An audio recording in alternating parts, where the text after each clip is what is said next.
Good morning, brothers and sisters. I welcome you to our daily devotion insight. And this morning, I would like to share a devotion that I entitled it as Hearing God's Voice in the Wilderness.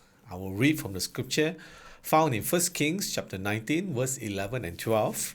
It goes like this. The Lord said, "Go out and stand on the mountain in the presence of the Lord, for the Lord is about to pass by." Then a great and powerful wind tore the mountains apart and shattered the rocks before the Lord. But the Lord was not in the wind. After the wind, there was an earthquake, but the Lord was not in the earthquake. After the earthquake came a fire, but the Lord was not in the fire. And after the fire came a gentle whisper.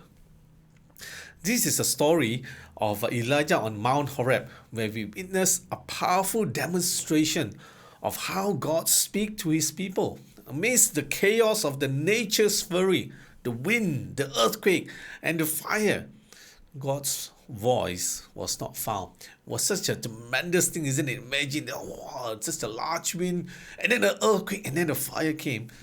But God's voice was not there. Instead, it came in a gentle whisper, the still small voice that Elijah encountered in the presence of the Lord.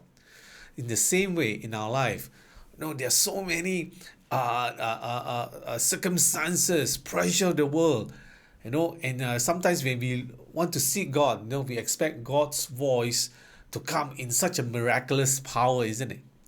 Such as in our life, sometimes we want to seek God's voice and say, looking for a sign, for a miracle, but often not. God's voice is not found in such miracles, but it came in a still small voice. And then there are a group of people who says, "No, God never spoke to me." My friend, God always speaks.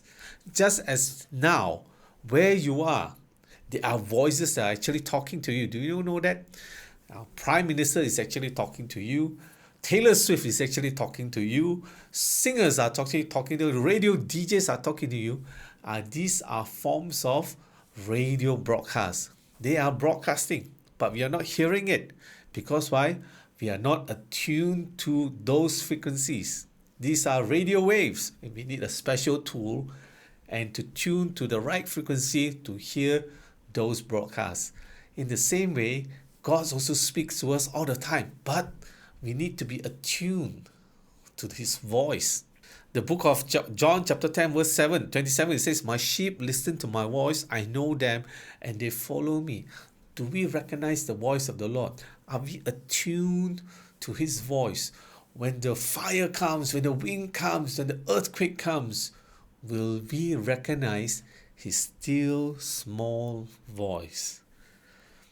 Elijah's experience serves as a reminder that God's voice can be found in most unexpected places, in the stillness of dawn, in the beauty of nature, and in the depth of our souls. So many examples in the Bible that we can find that God speaks to us in a still small voice. Consider the examples. Moses in the wilderness. He encountered the Lord, the fire, in the solitude of the desert. In the book of Psalms, the book of Psalms exhorts us. Psalms 46 verse 10. "Be still and know that I am in God." So my friends, this morning, maybe we learn to be still.